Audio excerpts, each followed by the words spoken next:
minutes. Thank you, Chairwoman. Mr. Miller, you don't deny that at least 4 people died in connection with January 6th, correct?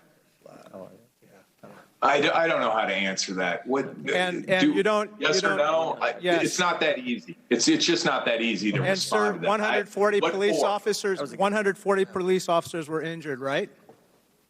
I don't know. And 2 Capitol police officers later died by suicide, correct?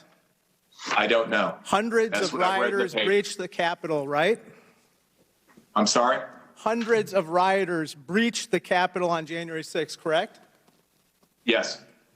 Now, sir, I want to highlight a paragraph in a Vanity Fair article about you from January, in that in response to the critique that you were too slow responding to the January 6th breach, you said, quote, "I know for an absolute fact that historians are going to look and go, those people had their game together." Mr. Miller, I have a picture of January 6th and what the nation saw on TV. I can assure you these pictures of mayhem and insurrection do not suggest anyone had their game together that day. Let me turn your attention to another topic, namely Russia. You said, quote, "I have professional respect for how they do things. I kind of, like professionally, I'm like, wow, they're doing pretty well. And they're using a lot of irregular warfare concepts, information, all this stuff in a way that, like, oh, good on them." Mr. Miller, according to the ODNI, on March 10th, 2021, Russia interfered in the 2016 and 2020 elections, correct? I didn't read that report. On top I'll of take that, the Russia report. invaded Ukraine and annexed Crimea, right? I am aware of that. Yes, sir, they did. Mr. Miller, Vladimir Putin tried to kill his political opponent, Alexei Navalny, with a nerve agent, correct? I don't know what that has to do with the subject of this Mr. hearing. Miller, according to the Cybersecurity and Infrastructure Security Agency, CISA, Russia is responsible for SolarWinds, the largest cyber attack waged ever against the U.S. in our history. You're aware of that, right?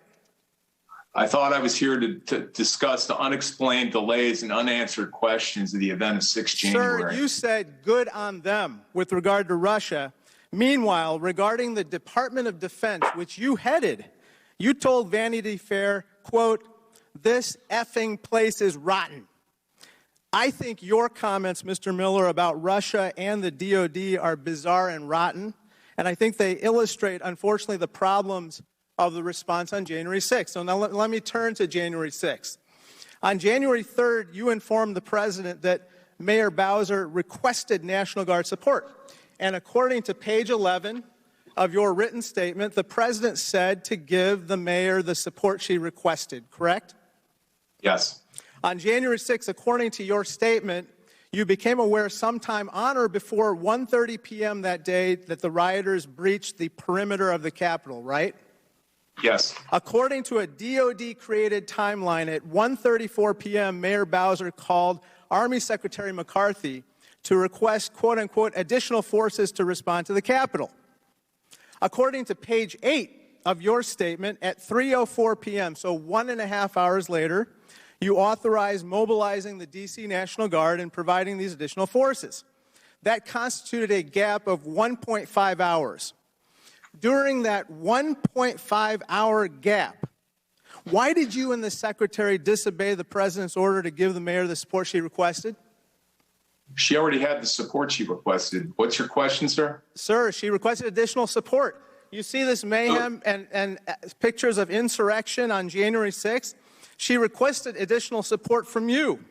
And during that 1.5 hours, either you disobeyed an order given to you by the President to help Mayor Bowser, or the President changed his order and asked you to delay support, or you just plain froze and were indecisive while people were being injured, killed, while hundreds of rioters breached the Capitol, and a nation was traumatized. Sir, because of your actions, there were 8,000 badged and credentialed police officers on duty. And you weren't there. The United States Armed Forces should only be used as a last resort. You were AWOL, Mr. Secretary. You were AWOL.